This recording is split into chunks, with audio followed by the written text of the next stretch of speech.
నమస్తే, welcome to our channel. Tollywood drugs case రోజు రోజు ముదురుతుంది అండ్ రకరకాల సెలబ్రిటీల పేర్లు కూడా వస్తున్నాయి. దీని గురించి మాట్లాడడానికి మనతో పాటు సీనియర్ జర్నలిస్ట్ శ్రవణ్ కుమార్ గారు ఉన్నారు. నమస్తే సార్. నమస్తే అండి.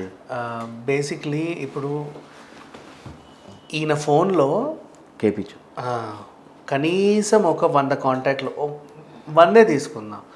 100లో 50 మంది సెలబ్రిటీలు ఉంటే మిగతా 50 మంది రాజకీయ ప్రముఖులు ఇంకా వేరే వేరే ఉంటాయి. వాళ్ళ పేర్లు చెప్పక సెలబ్రిటీలు దొరికారు కదా, ఆయనతో ఫోటోలు దిగారు కదా అని చెప్పి సురేఖవాణి గారి ఫోటో, అశురెడ్డి గారి ఫోటో, అంటే వీళ్ళతో ఫోటో దిగితే డ్రగ్స్ తీసుకున్నట్టేనా? అసలు ఈ యాంగిల్లో చూద్దాం. ఫస్ట్ ఆఫ్ ఆల్ ఆయన తీసుకున్నాడు, అది తప్పే, ఆయన ఒప్పుకున్నాడు. వాళ్ళు ఎందుకు తీసుకుంటున్నారు, ఎందుకు అడిక్ట్ అయినా తర్వాత మాట్లాడుకుందాం. బట్ ఇప్పుడు అంటే కొంతమంది అమాయకులు కూడా ఉండొచ్చు. ఇప్పుడు మీరు నేను ఫోటో దిగాము సార్, నేను ఏదో గంజాయి కేసులో దొరుకుంటా, మన ఇద్దరం ఉన్న ఫోటోలో మీరు ఉన్నారు, మీరు గంజాయి తీసుకున్నట్టు, మీరు సప్లై చేస్తున్నట్టు, అంటే ఎంతవరకు కరెక్ట్? ఇది చాలా వరకు రాంగ్. వాస్తవానికి అయితే 2 కోణంలో చూస్తారు. ఒకటి పర్సనల్ గిడ్జ్ ఉన్నప్పుడు నేను ఛానల్స్ వీళ్ళ ఫోటోలు పర్సనల్ గిడ్జ్ ఉన్నప్పుడు నా మీద ఏమైనా పర్సనల్ ఏదన్నా కోపంగానే ఉన్నప్పుడు నన్ను బదనాం చేయడానికి ఇలా వాడతారు. ఇది ఒక కోణం. రెండవది ఏమిటంటే ఇప్పుడు నా ఫోటో అంటే అంత ప్రాముఖ్యత లేని వ్యక్తి ఫోటో వేస్తే ఎవరు చదవరు, ఎవరు చూడరు, వ్యూస్ రారు. ఆయన చేసిన పోస్ట్, సోషల్ మీడియా పోస్ట్ కానీ సరే యూట్యూబ్ కానీ వెబ్సైట్ కానీ ఎవరు చదవరు. అదొక సెలబ్రిటీ ఐటమ్ అని రాయగానే వ్యూస్ రూపంలో కానీ రీడర్స్ రూపంలో కానీ వాళ్ళకి వస్తాయి. కాబట్టి వాళ్ళ అటెన్షన్ తీసుకుంటున్నారు. అది కూడా ఏంటంటే నిరాధారమైన వార్తలు రాసినప్పుడు మనం తప్పుపట్టాలి. సో ఇక్కడ ఏమైనా పోలీసువి అంటే కొంచెం వరకు విశ్వసించే సమాచారాలు ఉంటాయి. కొన్ని విషయాల్లో ఏదో మర్డర్ కానీ డ్రగ్స్ లాంటి పోలీస్ కేసు అయినప్పుడు ఇంకా పూర్తిగా విచారణ జరగకున్నప్పటికీ విచారణ దశలో ఈ పోలీసు ఇన్వెస్టిగేషన్ ఆఫీసర్ కూడా ఇక్కడ జరుగుతున్న జర్నలిస్ట్కి కానీ లేదా క్రైమ్ జర్నలిస్ట్కి కానీ కొంచెం పర్సనల్ రిలేషన్స్ ఉన్నప్పుడు ఇన్వెస్టిగేషన్ మెటీరియల్ అంతా కూడా వీళ్ళు చూస్తారు. అంటే వాళ్ళ అఫీషియల్గా ఏదైతే కేసుకు ఇన్వెస్టిగేషన్కి ఇబ్బంది అవుతుందో అన్నప్పుడు విషయాలు బయటికి చెప్పకుండా వీళ్ళ మధ్యలో ఉన్నటువంటి రిలేషన్ వల్ల కొన్ని సమాచారం రాబట్టుకోగలుగుతారు. అట్లాంటి విషయాలు ముందే లీక్ అవుతుంటుంది. కొన్ని సందర్భం చాలా కేసులో చూసాం. అలాంటి సమాచారం అందితే ఏమైనా రాస్తే, ఆధారపూర్వకంగా రాస్తే మనం తప్పుపడాల్సిన అవసరం లేదు. కాకుండా ఏమి లేకున్నా ఊహించి ఊహాజనంగా రాయడం, లేదా గతంలో ఇప్పుడు ఈయనతను చౌదరి గారు అరెస్ట్ అయ్యాడు కాబట్టి ఆ చౌదరి గారు గతంలో ఎవరితో క్లోజ్గా ఉన్నారు ఆయన ఫేస్బుక్ పేజీలో, ఇన్స్టాగ్రామ్లో పాత ఫోటోలు చూసి అగో అయితే ఒక హీరోయిన్ ఈయనతో క్లోజ్ ఉంది కాబట్టి హీరోయినే వీళ్ళు మనం గెలిచేద్దాము లేకున్నా రాద్దామని దొంగరాత రాసిన మాత్రం నిరంతరంగా అభ్యంతరం చెప్పాల్సిందే. అలా చేయడం భావ్యం కూడా కాదు. ఎందుకంటే ఆధారం లేకుండా ముఖ్యంగా ఒక ఉమెన్ స్త్రీని లేదా ఇంకా ఇప్పుడు చెప్తున్నటువంటి సురేఖవాణి కూతురు మీద కూడా రాస్తున్నారు. పాప అమ్మాయికి పెళ్లి కావాల్సిన అమ్మాయి ఇలాంటి రాతలు రాయకూడదు వాస్తవానికి. సరే, ఇకపోతే డ్రగ్స్ తీసుకున్నాను ఆయనే ఒప్పుకున్నాడు. నాకు అలవాటు ఉందండి, నేను తీసుకున్నాను అన్నాడు. ఆయనకు ఎక్కడి నుంచి వచ్చిందో వాళ్ళని పెట్టుకొని ఈయన కాకుండా ఇంకెంతమందికి సప్లై చేసామని అడగవచ్చు. ఈయన తీసుకుంటే ఈయన బాధితుడే అఫ్కోర్స్. బట్ ఈయన కూడా వ్యాపారం చేస్తున్నట్టు, ఈయన సప్లై చేస్తున్నట్టుగా రకరకాల వార్తలు వచ్చాయి. ఇప్పుడు అశురెడ్డి అమ్మాయి, ఆమెతో ఈయనకి 100 కాల్స్ ఉన్నాయి. వాళ్ళు 100 అశురెడ్డి కూడా బిగ్ బాస్ వీళ్ళకి 100 ఫోన్ కాల్స్ ఉన్నాయి. ఎందుకు ఫోన్ చేసి అంటే 24 గంటలు పొద్దున్న లేసి సార్ డ్రగ్ ఎక్కడుంది, వచ్చిందా లేదా అని ఫోన్ మాట్లాడుతూ ఉంటారా? కాదు, వాళ్ళ వ్యక్తిగతమైనటువంటి రిలేషన్, ఫ్రెండ్షిప్, వాళ్ళు కలిసి ఏదైనా ప్రాజెక్ట్ చేస్తుండొచ్చు. ఇంకా చెప్పాలంటే సార్ రోజు మీకు నాకే ఒక 5-10 కాళ్ళు ఉంటాయి. అంత మాత్రాన మీరు నీకు లేదా మీరు నాకు డ్రగ్స్ సప్లై చేయాలి. ఇక్కడ ఏమవుతుందంటే సస్పెక్టెడ్ వస్తున్నప్పుడు పోలీస్ ఇన్వెస్టిగేషన్లో వాళ్ళు కూడా చూస్తారు. వాళ్ళకి నిరాధారంగానే ఇతనితో రిలేషన్ చేస్తున్నావు అంటే ఇక్కడ స్కోప్ ఎంతవరకు ఉంది, ఇతనితో నీ క్రైమ్ షేర్ చేసుకున్నావా లేదా అనేది చూస్తుంటారు. అప్పుడు చూస్తున్న ఫర్ ఎగ్జాంపుల్ ఇప్పుడు ఆశురెడ్డి గారి పేరే వచ్చింది అనుకుందాం.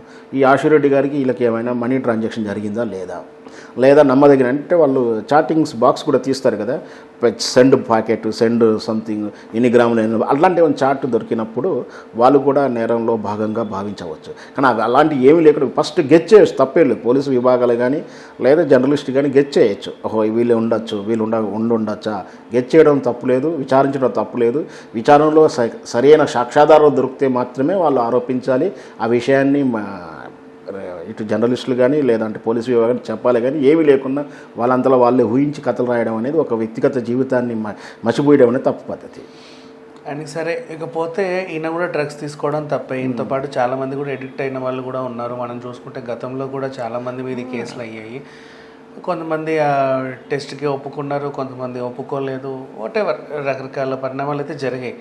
గతంలో కూడా చాలా ఒక రేంజ్కి వచ్చిన కేసు లాస్ట్ మినిట్లో ఎవరు తప్పు లేదండి అందరు బాగానే ఉన్నారని చెప్పి కొట్టేశారు. దానికి రీజన్ ఏంటి? దాంట్లో ప్రముఖుల పేర్లు ఉండబట్టే. డ్రగ్స్ అనేది మనకు గతంలో 70s 80s ముందు తీసుకుంటే ఎక్కువ హాలీవుడ్లోనే కనిపించింది. ఆ తర్వాత క్రమేపీ 80s 90sకి వస్తారికే కొంచెం అప్పుడు బాలీవుడ్లో వినిపించేది. ఈ 2000 శతాబ్దంలో వచ్చిన తర్వాత దురదృష్టవశాత్తు ఈ టాలీవుడ్లో కూడా ప్రవేశించబడింది. సో అది 10 మంది ఆరోపణలు వస్తే దాంట్లో కనీసం 5, 6, 7 మాత్రం ఖచ్చితంగా డ్రగ్స్ వాడుతున్నారని మనం అంచనా వేసుకోవచ్చు. అందులో భాగంగానే ఎవరైతే డ్రగ్స్ విషయంలో దొరికినప్పుడు ఆ కేసు గతంలో చూసాం, ఒక 3-4 years బ్యాక్ వచ్చిన కేసు. తర్వాత డెప్త్ వెళ్తూ ఉంటే చాలామందికి లింకులు అంటుతున్నాయి. సో దానివల్ల ఒక రకంగా రాజకీయ నేపథ్యం అనుకోవచ్చు, లేదంటే కొన్ని ఏంటంటే అయ్యే ఇన్ఫ్లుయెన్స్ ఉన్నప్పుడు మనం వాళ్ళని ఎక్కువ లాగలేరు. సాక్ష్యాలు కూడా జనరల్గా ఎంతో పెద్ద అటువంటి నేరంలోనే సాక్ష్యాలు దొరకవు. ఈ డ్రగ్స్ విషయంలో కూడా అంత సాక్ష్యాలు నిలబెట్టలేకపోవచ్చు, ఆ కేసు తగ్గేటటువంటి ఆధారాలు దగ్గర లేకపోవచ్చు. సో దానివల్ల చట్టంలో ఉన్నటువంటి లొసగుల వల్ల ఏదైనా కేసు క్లోజ్ అయి ఉండవచ్చు, కానీ వాళ్ళు డ్రగ్స్ వాళ్ళేదన్నది అబద్ధం. ఈ డ్రగ్స్ వ్యవహారం జరగదనేది అబద్ధం. మన అందరికీ తెలిసిందే. ఎంతమంది పెద్ద స్టార్లు తెలుగు ఫీల్డ్లో డ్రగ్స్ పేర్లు వినపడిందో. సరాసరి మనకు ఇంటర్వ్యూలు కూడా మన ఈ గణేష్ గారు, బండ్ల గణేష్ గారు ఒకసారి చెప్పాడు ఒక డైరెక్టర్ గురించి, అబ్బో ఆ డైరెక్టరా డ్రగ్స్ అడక్ట్, నేను ఎంతో సినిమా చేయను, వచ్చి షూటింగ్ చేయకుండా డ్రగ్స్తో పంతాడు అని చెప్పాడు. సో అంత బహిరంగ చెప్పుకునే దశకు వచ్చింది. సో ఏదైనా తెలుగు సినిమాలో ఈ డ్రగ్స్ ప్రభావం, వీళ్ళు ఈ డ్రగ్స్ వాడడం వల్ల గ్లామర్ పెరుగుతుంది, ఉత్తేజం వస్తుందని ఒక అపోహ వలన వాడుతున్నారు. దీంతో పాటు ఒక ఫ్యాషన్, అంటే ఒక ఫ్రెండ్షిప్, ఆ హై సొసైటీలో ఫ్రెండ్ కల్చర్లో పబ్ కల్చర్లో తిరగాలని ఒక ఫ్యాషన్ తోటి వాళ్ళకు జొరబడడం, ఒకరి మించి ఒకరు ఫస్ట్ లైట్గాను చిన్నదేను ఏం కాదు అని అలవాటు చేసుకున్న తర్వాత అలవాటు నుంచి బయటికి రాలేకపోవడాలు జరుగుతుంది. సో ఈ డ్రగ్స్ మాఫియాని కంట్రోల్ చేస్తే చాలా బాగుంటుంది. రెండోది, సెలబ్రిటీల పేర్లు మాత్రమే బయటకు వస్తాయి. ఇప్పుడు మొన్న కూడా కార్డిల్లర్షిప్లో 1200 మంది ఉన్నారు. దాంట్లో షారూఖ్ ఖాన్ కొడుకు మాత్రమే A1గా దొరికి ఆయన్ని మాత్రమే అరెస్ట్ చేసి ఆయన్నే హైలైట్ చేసి మిగతా 1200 మంది పేర్లు ఏమి, వాళ్ళందరూ ఏమయ్యారు? లేదు, మీడియా అంతే ఉంది, చట్టం అలాగే వ్యవహరిస్తుంది. షారూఖ్ ఖాన్ కొడుకు మాత్రమే అసలు ఆ షిప్పుకి షారూఖ్ ఖాన్ కొడుకు అందరికి ఇట్లా పేరు పైన డ్రగ్గులు ఇచ్చినట్టు చెప్పారు. చట్టమే కాదు, మీడియా కాదు, అందరు ప్రజల అటెన్షన్ కూడా ఆ విధంగానే ఉంటుంది. ఒక సెలబ్రిటీ దొరికేసరికి ఆక్రమించుకొని ఆ తర్వాత వాళ్ళు కూడా చట్టం కూడా 500 మంది దొరుకుతారు, కానీ పలానా యాంకర్ దొరికాడు, పలానా యూట్యూబ్ స్టార్ దొరికాడు, పలానా హీరో దొరికాడు అంటే వాళ్ళే. ఆ మీడియాలో వేవ్స్ కనపడుతుందో కానీ ఏదో ఆ 500 మందికి వీళ్ళే తాగిచ్చి ఇట్లా తీసుకొచ్చినట్టు మాట్లాడుతారు కదా. మరి ఎందుకు అలా? ఇప్పుడు మీడియా అటెన్షన్, పబ్లిక్ అటెన్షన్ అలాగే ఉంది. మీరు అన్నట్టు ఒక సెలబ్రిటీ దొరకగానే దొరకనట్టు మీడియా అటెన్షన్ కోసము, అంటే నీ స్వలాభం కోసం ఇంకొకటి జీవితాన్ని పాడు చేయడం ఎంతవరకు కరెక్ట్?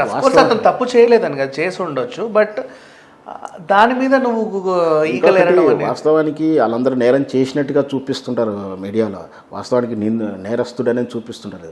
చూపించే హక్కు లేదు చట్ట ప్రకారం. వాళ్ళు నేరస్తుడని నిరూపించబడిన తర్వాత చూపించాలి, కానీ వీళ్ళు నిందితులను కూడా చెప్పరు. దొరికిన నేరస్తుడు ఎక్యూజ్డ్ A1 A2 అని చెప్తుంటారు. ఆ చెప్పే అధికారం వీళ్ళకి లేదు వాస్తవానికి. కాకపోతే ఎవరేంటంటే ఏ నేరస్తుడు అనుకున్న కేసుతోటే హెడేక్గా ఉంటాడు. ఈ కొత్తగా నన్ను ఈ విధంగా మీడియాలో చూపించిన వాడు రివర్స్ రాడు వాస్తవానికి. సో అలా చూపించకుండా సంయమనం పాటించాలి. Anyway, thank you sir, thank you so much.